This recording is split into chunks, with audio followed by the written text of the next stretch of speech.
नमस्कार मित्रों, मैं सुनील सिंह चौहान आपके अपने चैनल सूर्यवंशम ज्ञान सागर में आपका स्वागत करता हूं, अभिनंदन करता हूं। मित्रों, परीक्षा आ गई। कैसा लग रहा है? डर लग रहा है ना? उसी डर को मिटाने के लिए मैं आया हूं आज। देखिए, जो महत्वपूर्ण प्रश्न है उन्हें जरा ध्यान दें और डर के आगे ही जीत है। एक तरफ देखिएगा दर्शन और एक तरफ देखिएगा उनके प्रतिपादक।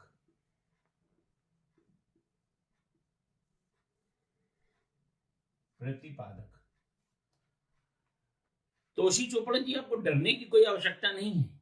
इन दर्शनों पर जरा ध्यान दें। सांख्य दर्शन,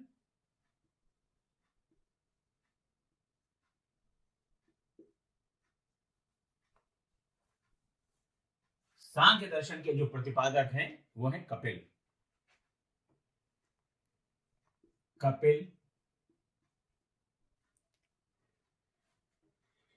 योग दर्शन, योग दर्शन के प्रतिपादक महर्षि पतंजलि।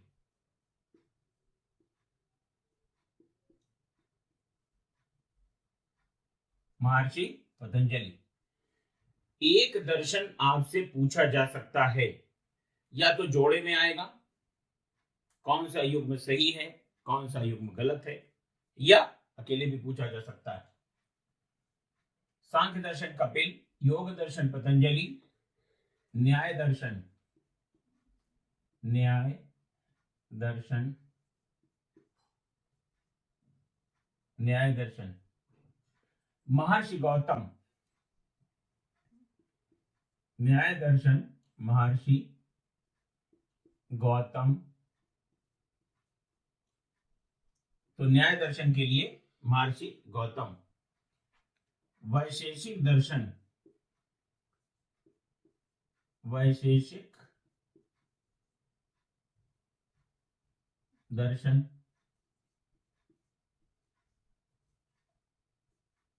कड़ाद या उलूक।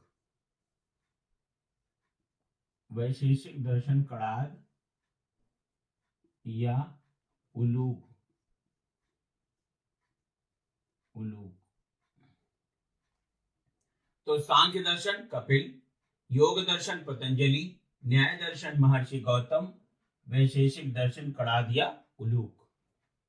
अब देखिए पूर्व मीमांसा। पूर्व मीमांसा, पूर्व मीमांसा जैमिनी। पूर्व मीमांसा जैमिनी। उत्तर मीमांसा, उत्तर मीमांसा।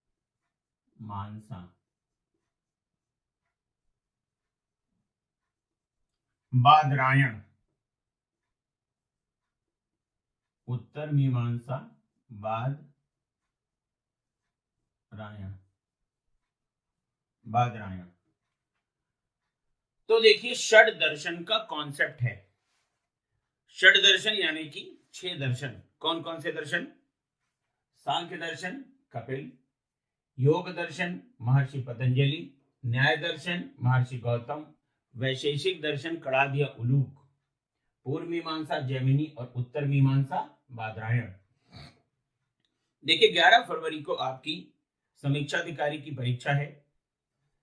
एडमिट कार्ड आ चुके हैं और संभवतः सभी को अपने आधार कार्ड के आधार पर जो पता है उसी पे लगभग सेंटर मिल चुका है। आपको यहां पर ध्यान ये देना है कि हिंदी में आपको 52 से लेकर के और 54 प्रश्न तक अगर आपका है तो बहुत अच्छा है। बाकी पेपर देखने पर ही पता चलेगा। 58 प्लस 59 प्लस इसमें आपको नहीं जाना है। दूसरा, उस दिन भी मैंने आपको बताया कि जीएस में आप ईमानदारी से 80 से 85 प्रश्न कर लीजिए, निश्चित तौर पर हो जाएगा। और जो प्रश्न आपको नहीं आ रहा है बिल्कुल आप उसको मत छेड़िए, नहीं तो नुकसान हो सकता है। जो आता हुआ प्रश्न है उसमें भी आपको समस्या हो जाएगी।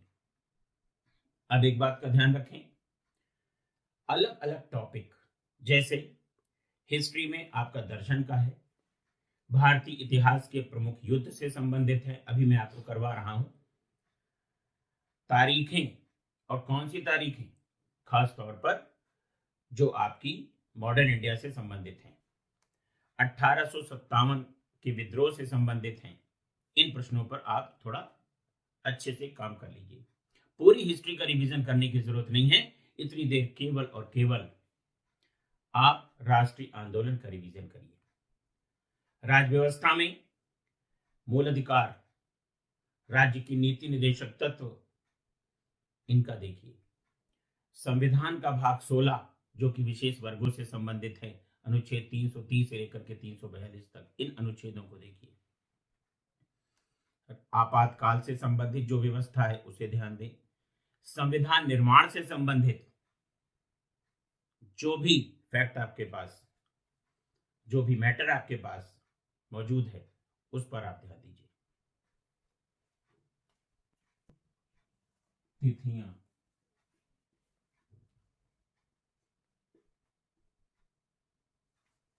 तो भारतीय इतिहास से संबंधित जो प्रमुख तिथियां हैं उन्हें जो ना ध्यान दें।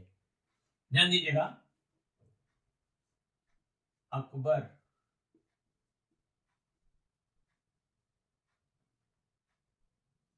व हेमू, अकबर व हेमू के बीच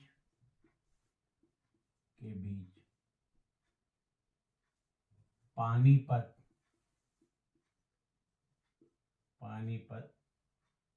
का द्वितीय युद्ध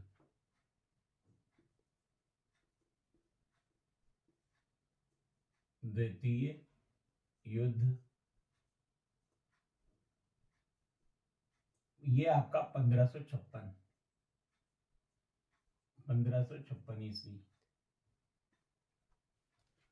तो अकबर व हेमू के बीच पानीपत का द्वितीय युद्ध कब हुआ? 1556 में हुआ।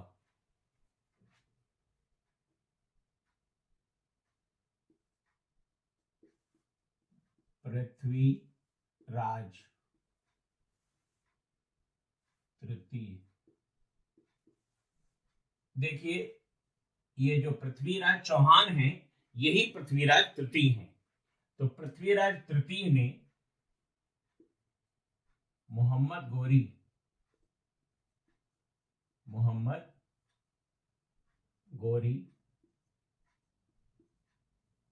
को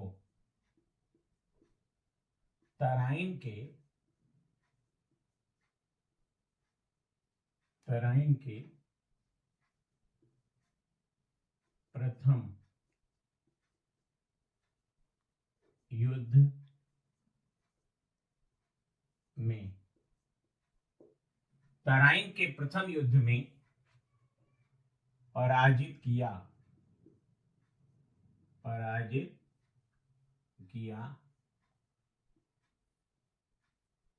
तराइन के प्रथम युद्ध में पराजित किया।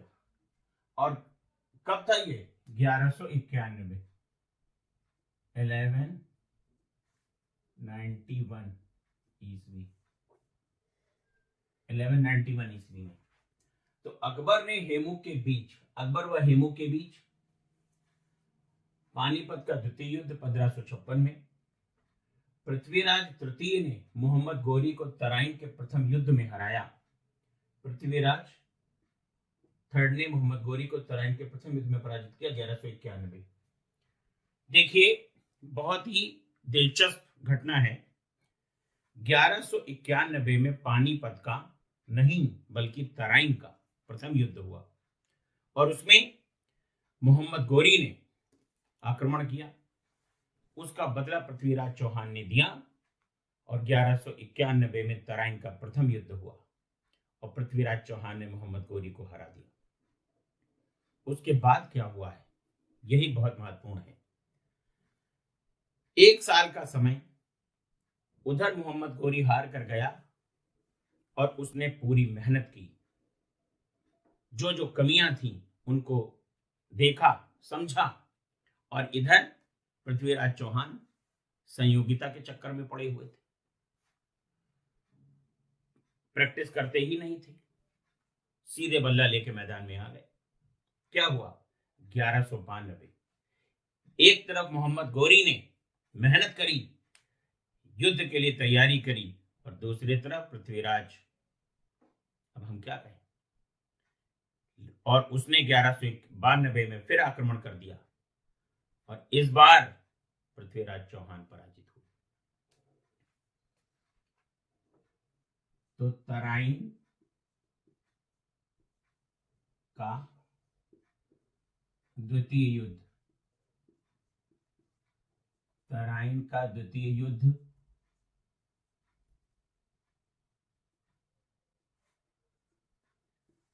1192 ईस्वी। तराइन का द्वितीय युद्ध 1192 ईस्वी। मोहम्मद गौरी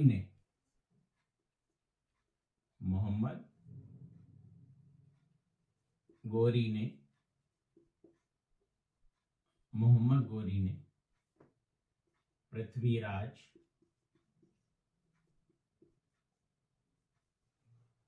चौहान को पराजित किया, पृथ्वीराज चौहान को पराजित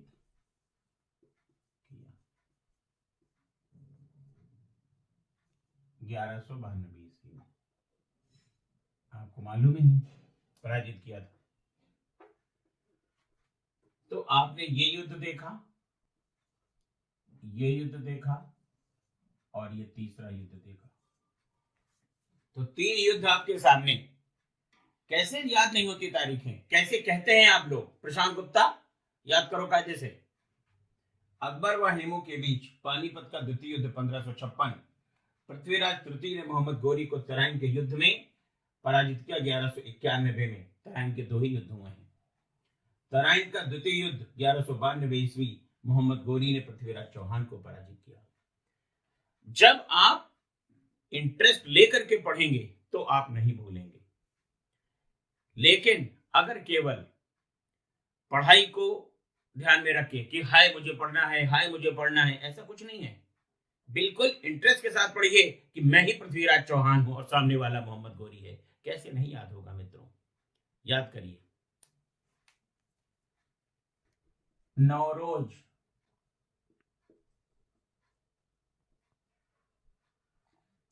नौरोज एक पारसी त्योहार है। नौरोज एक पारसी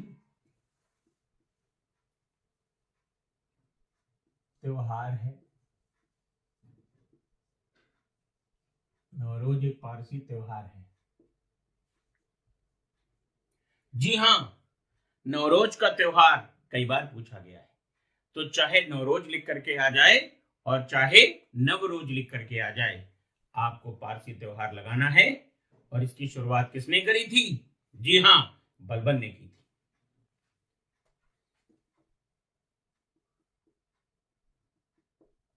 अटाला मस्जिद, अटाला मस्जिद, आपको मालूम है मित्रों अटाला मस्जिद कहां है? जौनपुर में।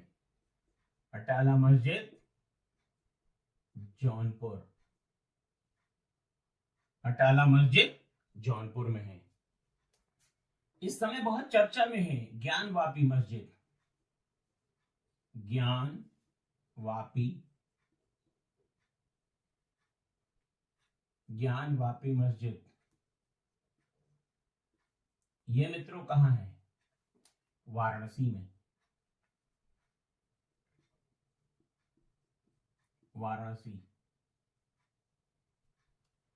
तो नौरोज एक पारसी त्योहार है जिसको मनाना प्रारंभ किया था भारत में बलबन ने। अटाला मस्जिद कहां पर है मित्रों? जौनपुर में है। ज्ञानवापी मस्जिद कहां पर है? ये वाराणसी में है।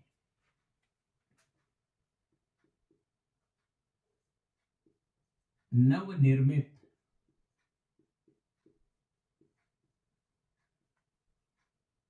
राम मंदिर, नवनिर्मित राम मंदिर की कुल ऊंचाई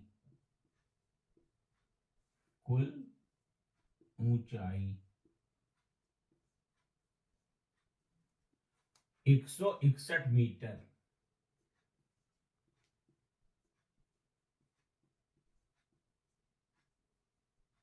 मीटर नहीं मित्रों, फीट में है।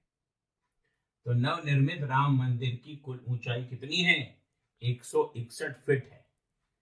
ठीक है।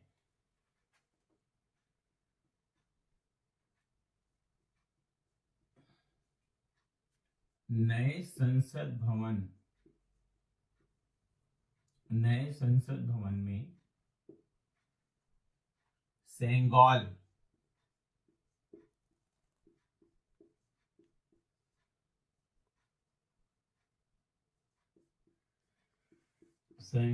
स्थापित हुआ।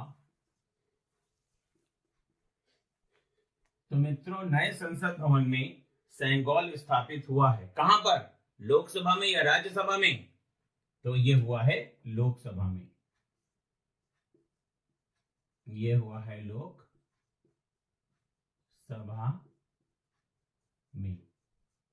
में।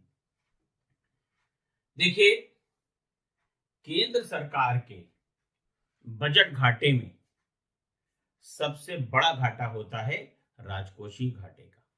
तो अगर ये प्रश्न आता है तो आप इस तरीके से करेंगे, राजकोषीय घाटा,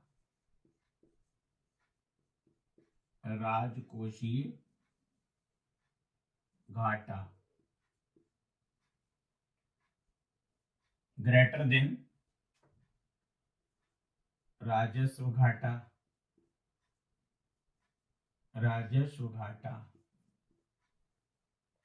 ग्रेटर देन प्राथमिक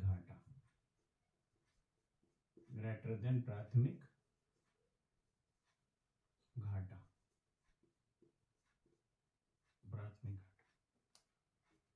तो राजकोषीय घाटा सबसे बड़ा है, उससे कम राजस्व घाटा है और उससे कम प्राथमिक घाटा। तो राजकोषीय घाटा ग्रेटर देन राजस्व घाटा ग्रेटर देन प्राथमिक घाटा। तो नवरोज एक पारसी त्योहार है। अटाला मस्जिद जौनपुर में है, ज्ञानवापी मस्जिद वाराणसी में है। नवनिर्मित राम मंदिर की कुल ऊंचाई कितनी है? 161 फीट। नए संसद में सेंगोल स्थापित हुआ कहां पर? लोकसभा में।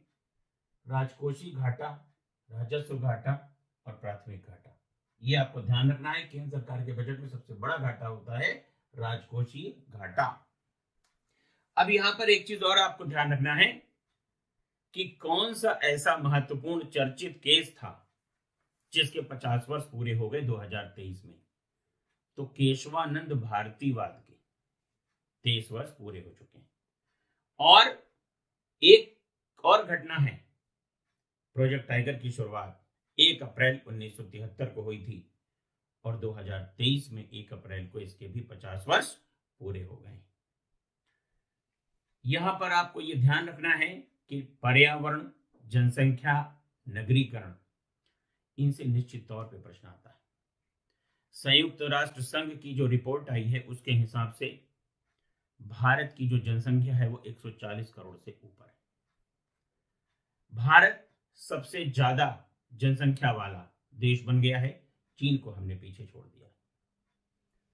दूसरा, नई नई परियोजनाएं जो आ रही हैं इनको जरूर ध्यान रखिएगा। जो बालिकाओं से संबंधित, महिलाओं से संबंधित कार्य किए गए हैं उनको भी आपको ध्यान में रखना है। अर्थव्यवस्था के क्षेत्र में जो बजट है उस पर आपको ध्यान रखना है। एक तो मौद्रिक नीति और एक आपका राजकोषीय नीति, उस पर भी आपको अच्छे से ध्यान देना है। परेशान बिल्कुल भी नहीं होना है, परीक्षा का स्ट्रेस बिल्कुल भी नहीं लेना है। आराम से पढ़िए, रिवीजन करिए।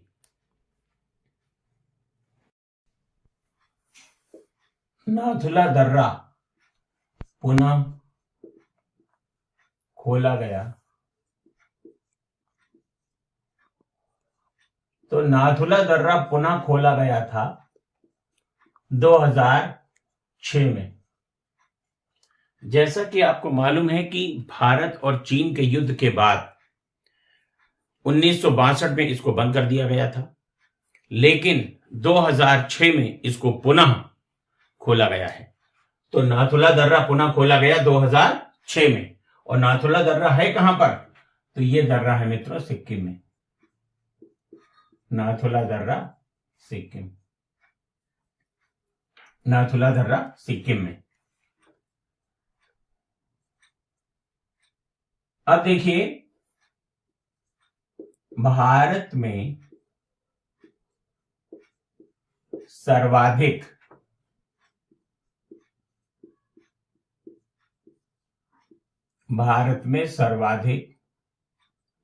लिंगानुपात, भारत में सर्वाधिक लिंगानुपात वाला राज्य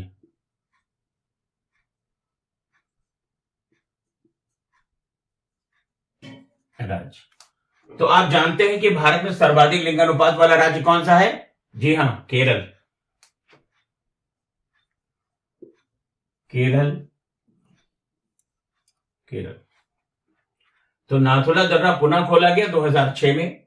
भारत में सर्वाधिक लिंगानुपात वाला राज्य कौन सा है? वो केरल है। शांति कुंज,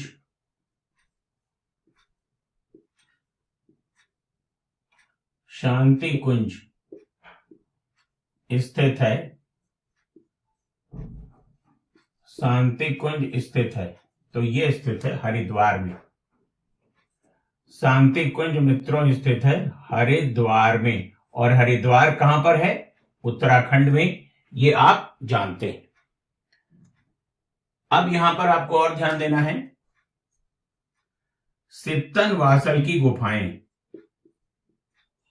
सित्तन वासल, सित्तन वासल की गुफाएं, गुफाएं, गुफाएं कावेरी नदी के तट पर स्थित हैं। सित्तन वासल की गुफाएं कावेरी नदी के तट पर स्थित हैं। सित्तन वासल की गुफाएं कावेरी नदी के तट पर स्थित हैं, तट पर स्थित हैं।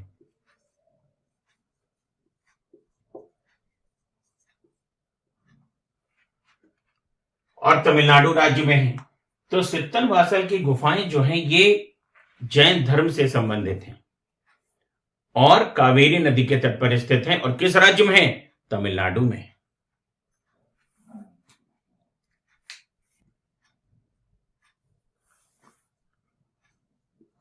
स्थापत्य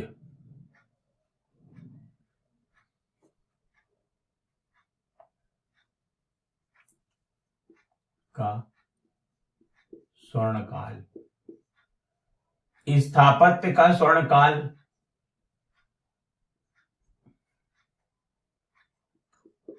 चित्रकला का स्वर्णकाल,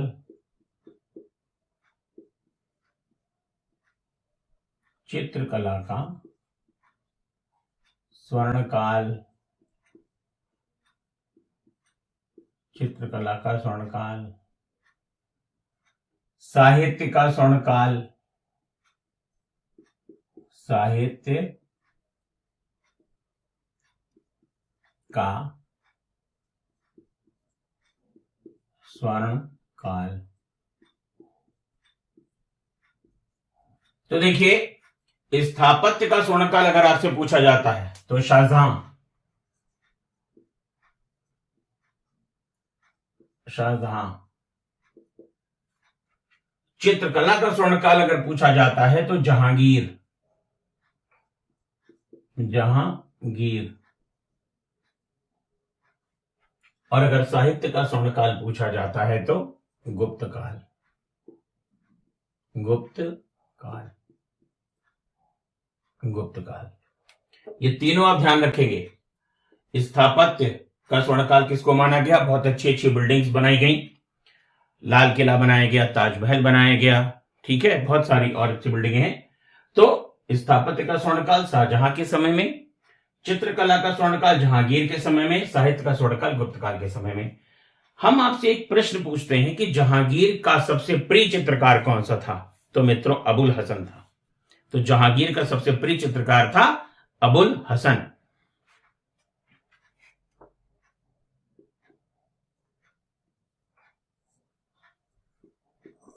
मुगल वंश की स्थापना, मुगल वंश की स्थापना बाबर द्वारा, मुगल वंश की स्थापना बाबर द्वारा 1526 में। ये देखिए मुगल वंश की स्थापना किसने करी है? बाबर ने करी है। और कब की? 1526 में। ये वो पानीपत का प्रथम युद्ध है जिसको जीतने के बाद बाबर ने भारत में मुगल वंश की स्थापना की थी।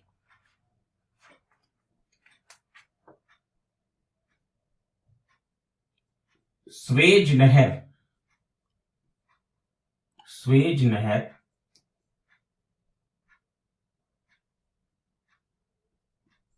लाल सागर, लाल सागर और भूमध्य सागर,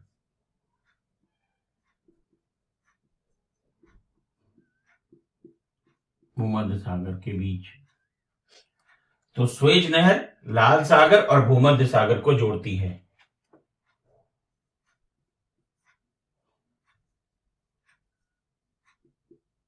जोड़ती है। सबसे चमकीला तारा,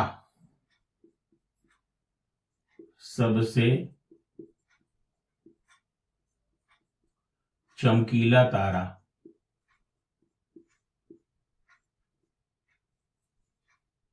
सबसे चमकीला तारा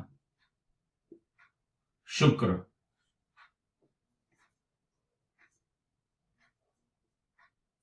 सबसे चमकीला तारा अगर पूछा जाए तो शुक्र। किसी तारे का रंग क्या दर्शाता है? उसका ताप दर्शाता है। किसी तारे का रंग दर्शाता है उसका ताप। तेलंगाना का गठन, तेलंगाना का गठन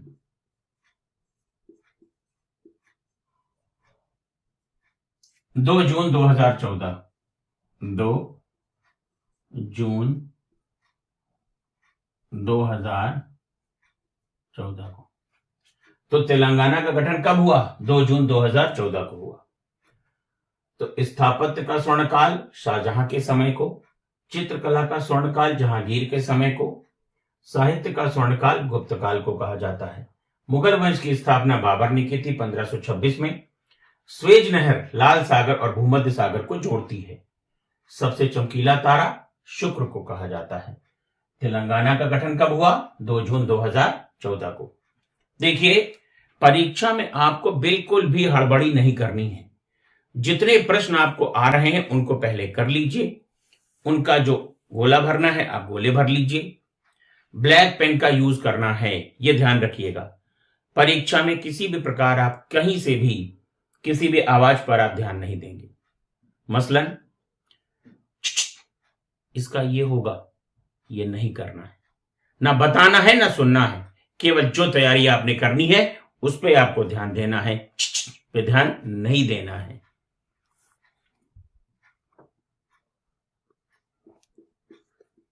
सामेश निरामेश, सामेश निरामेश। तो सामेश का जो विलोम होगा वो क्या होगा? निरामेश होगा। जंगम, जंगम, तो जंगम का विलोम क्या होगा बताइए? स्थविर, जंगम स्थविर, सामिश निरामिष, सूक्ष्म स्थूल। ठीक है। और जो शब्द आपसे पूछा जाए वहीं पर आप लगाइए। जैसे उसका मतलब मत निकालिए कि तद्भव तत्सम में क्या आ रहा है। अगर शाकाहारी पूछते हैं तो मांसाहारी, और अगर आपसे सामिश पूछा जाए तो निरामिष। तो जंगम स्थाविर हो गया। अब देखिए,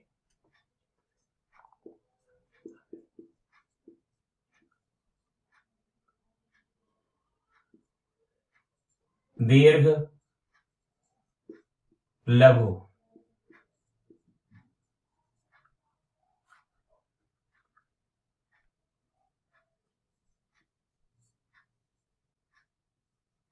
सुख।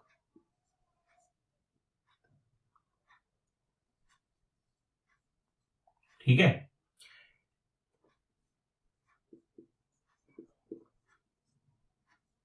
संकल्प का क्या हो जाएगा?